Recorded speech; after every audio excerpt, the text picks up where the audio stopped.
अस्सलाम वालेकुम स्टूडेंट्स, उम्मीद करता हूँ सब खैरियत से होंगे। तो चैप्टर नंबर 2 की एक्सरसाइज हमने कर ली थी, जो कि यूज़र इंटरेक्शन का चैप्टर था, जिसमें हमने पता होता है कि कैसे इनपुट देनी है, आउटपुट देनी, बेसिक से प्रोग्रामिंग थी उसके अंदर। अब हमारे पास आ रही है conditional logic, unit number 3, computer studies का यूनिट नंबर 3 है ये। और इसमें हमने कंडीशनल लॉजिक पढ़ने, यानी कंडीशन आ जाए कोई तो हम कैसे इटरेशंस करेंगे। तो कंडीशनल लॉजिक में हमारे पास पहला एमसीक्यूज़ है, condition logic helps in decisions, यानी टेक डिसीजंस, हमें फैसला लेने में मदद करती है कि कौन सी स्टेटमेंट एग्जीक्यूट करनी है। Next, that statements describe the sequence in which statements of the programme should be executed, all loop भी, कंडीशनल भी और कंट्रोल। तीसरे नंबर पे हमारे पास आ जाती है in if statement, what happens if condition is false. अगर कंडीशन फॉल्स हो जाती है तो अगर तो कोई नेक्स्ट कंडीशन है, तो अगर यहाँ पे तो सिर्फ इफ स्टेटमेंट की बात हो रही है, इफ एल्स की बात नहीं हो रही, तो इसका मतलब क्या है, इफ स्टेटमेंट फॉल्स हो जाएगी तो हमारा जो रिमेनिंग प्रोग्राम है, रिमेनिंग कोड है, वो एग्जीक्यूट होगा। तो अगर इफ एल्स हो और उसमें इफ़ की स्टेटमेंट गलत हो जाए तो इफ एल्स वाला पार्ट रन होगा। तो यहाँ पे सिर्फ इफ स्टेटमेंट की बात हो रही है, तो इसका मतलब वहाँ से आगे सिंपल नॉर्मल फ्लो होगा प्रोग्राम का, यानी फर्दर कोड एग्जीक्यूट होगा। ना प्रोग्राम क्रैश होता है, ना कोई index out of bound error आता है, और ना ही कंपाइलर कंडीशन चेंज करने को कहता है, सिर्फ फर्दर कोड एग्जीक्यूट होता है।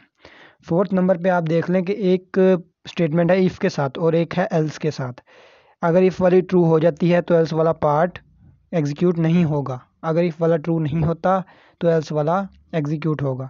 अब यहाँ पे a इज इक्वल टू 5 है, इफ़ a लेस देन 10, ये ट्रू हो गई तो एल्स वाला बेशक ट्रू है, एल्स वाली कंडीशन जो है ट्रू, लेकिन वो रन नहीं होगी। अगर एक कंडीशन ट्रू हो जाए इफ़ वाली, तो एल्स वाली एग्जीक्यूट नहीं होगी, इसलिए हमारे पास पहला आंसर आएगा, a++ वाली स्टेटमेंट एग्जीक्यूट होगी। कहीं आपने बोथ और a भी नहीं लगा देना। Which of the following is the condition to check a is the factor of c। a c का फैक्टर कब होगा, जब हम c को a से डिवाइड करें तो रिमाइंडर हमारे पास क्या बचे, 0, यानी c मॉड्यूलस a लें तो 0 हमारे पास बचे। तो इसका मतलब क्या है कि a जो है वो c का फैक्टर है। इससे रिलेटेड हमारे पास एक प्रोग्राम भी है, वो भी हम देखेंगे हमारी एक्सरसाइज में। तो बस आपने ये याद रखना है कि एक नंबर दूसरे नंबर का फैक्टर कब होता है, जब दूसरा नंबर पहले वाले नंबर से पूरा डिवाइड हो और रिमाइंडर में हमारे पास 0 बचे। देन आ जाता है 6 MCQs, a condition can be any. अब कंडीशन कुछ भी हो सकती है, अरेथमेटिक भी हो सकती है, a+b इज इक्वल टू कोई नंबर हो सकता है, रिलेशनल हो सकती है यानी greater than, equal to, less than, logical हो सकती है जिसमें एंड और नॉट ऑपरेटर हमारे पास इस्तेमाल होते हैं, इसलिए डी ऑप्शन आएगा, यानी तीनों। An if statement inside another, मतलब इफ स्टेटमेंट के अंदर एक और इफ स्टेटमेंट, वो नेस्टेड इफ कहलाती है, नेस्टेड स्ट्रक्चर होता है हमारे पास। और a set of multiple instructions, काफ़ी सारी इंस्ट्रक्शंस को जब हम ब्लॉक के अंदर इनक्लोज कर दें, यानी ब्रेसेस के अंदर, यानी दरमियानी ब्रैकेट जो होती है हमारी, तो वो एक ब्लॉक बन जाता है, ब्लॉक ऑफ स्टेटमेंट्स बन जाता है। अब हमारे पास पार्ट आता है क्वेश्चन नंबर 4, जिसमें हमने एरर्स बतानी है। तो ए पार्ट जो है हमारे पास, हमने देखना है कि इसमें कहीं सेमी कॉलन, ब्रेसेस और ऐसी मिस्टेक्स होती हैं, और इसके अलावा कोई मिस्टेक नहीं होती। तो आप ये देखें कि पहली कंडीशन जो है, इफ़ कंडीशन जो एक्स ग्रेटर देन और इक्वल टू, लेकिन यहाँ पे हमारे पास प्रोग्रामिंग में हम ग्रेटर देन और इक्वल टू ऐसे नहीं लिख सकते। हम प्रोग्रामिंग में ग्रेटर देन और इक्वल टू लिखते हैं, पहले ग्रेटर देन और राइट साइड पे इक्वल टू लिखते हैं, यानी कि इसमें ऐसा सिंटैक्स है ग्रेटर देन और इक्वल टू लिखने का। तो ये यहाँ पे एक एरर है। उसके अलावा प्रिंट एफ डबल कोट्स के अंदर गुड और सेमीकोलन, यहाँ पे कोई एरर नहीं है। ठीक है, फिर हम चलेंगे बी पार्ट पे। अब आप यहाँ पे देखें कि a less than B and b less than C, condition close हुई, आगे सेमीकोलन है। कंडीशन के आगे कभी भी सेमीकोलन नहीं आता, ये आपने प्रोग्राम्स लिखते हुए भी ध्यान रखना है, क्योंकि अगर आप कंडीशन के आगे सेमीकोलन लिख देंगे तो वो एज अ कंडीशन नहीं, एज अ स्टेटमेंट एग्जीक्यूट होगी, और उसके बाद जितनी भी कंडीशन स्टेटमेंट्स होंगी वो सारी एग्जीक्यूट कर देगा। और कंडीशन में आगे अगर हम सेमीकोलन नहीं लगाते तो इसका मतलब क्या है, उसके आगे जो स्टेटमेंट है वो एग्जीक्यूट होनी चाहिए, बाकी कोई ना एग्जीक्यूट हो।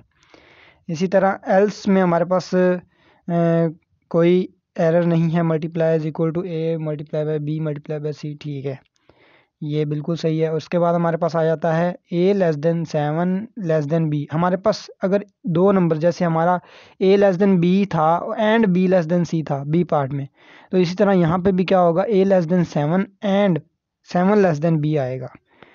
तो अब यहाँ पे डी पार्ट है हमारे पास, a is equal to b and और। प्रोग्रामिंग में कभी भी दो लॉजिकल ऑपरेटर इकट्ठे इस्तेमाल नहीं हो सकते, या तो डबल एंड आएगा यानी दो एम्परसेंड के साइन होंगे या दो और के साइन होंगे।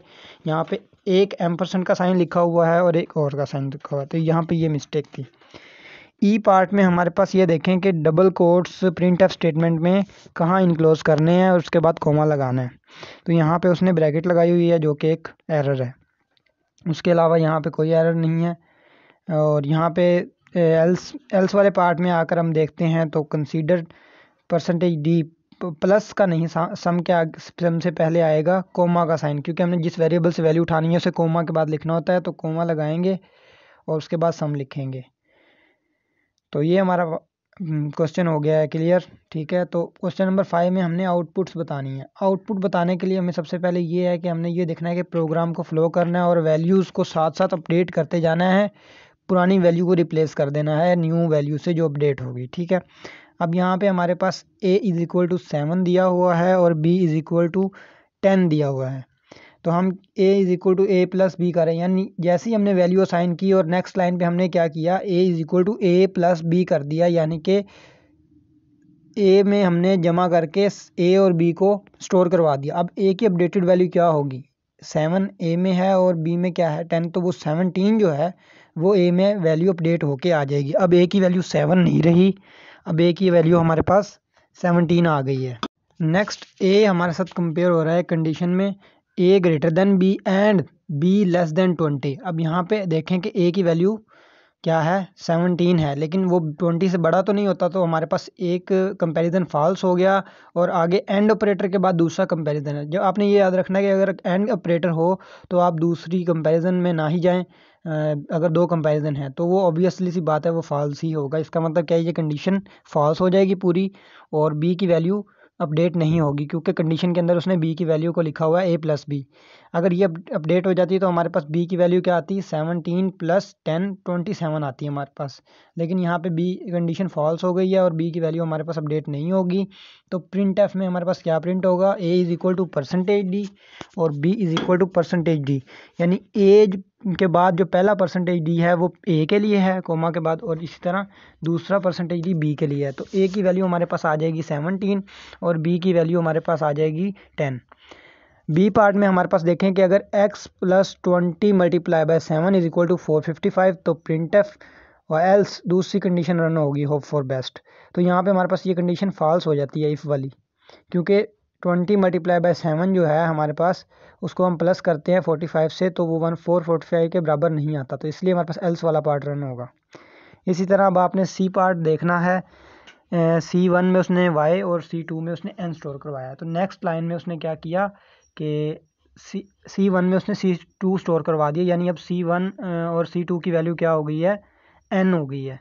तो यहाँ पे राइट साइड से n स्टोर हो गया C1 में। ठीक है, तो हमारी पहली कंडीशन क्यों फॉल्स होगी, क्योंकि N1 N2 के बराबर नहीं है, C1 तो C2 के बराबर है। ठीक है, इसी तरह अगर हम आगे जाएं तो एल्स में हमारे पास है कि N1 लेस देन N2, ये ट्रू है क्योंकि हमारे पास N1 5 है और N2 9 है, इसलिए 5 लेस देन 9 और C1 और C2 आपस में बराबर है क्योंकि दोनों के पास एक करैक्टर n है। तो ये हमारे पास कंडीशन ट्रू होगी और इससे आगे वाली स्टेटमेंट हमारे पास एग्जीक्यूट हो जाएगी, जिसमें हम N1 N2 C1 C2 की वैल्यू अकॉर्डिंगली तरतीब से प्रिंट करवा देंगे। तो percentage D less than percentage D यानी कि 5 लेस देन 9 एंड और percentage C is equal to percentage C यानी n is equal to n। तो ये हमारे पास स्टेटमेंट प्रिंट हो जाएगी सी पार्ट में। आपने इसको केयरली रीड करना है। जब आप एक सीक्वेंस से प्रोग्राम को रीड करते हैं, वैल्यूज़ को अपडेट करते रहते हैं, तो आपको समझ आ जाएगी कि कौन सा पार्ट आपके पास एल्स का या इफ़ का स्टेटमेंट्स को एग्जीक्यूट करेगा।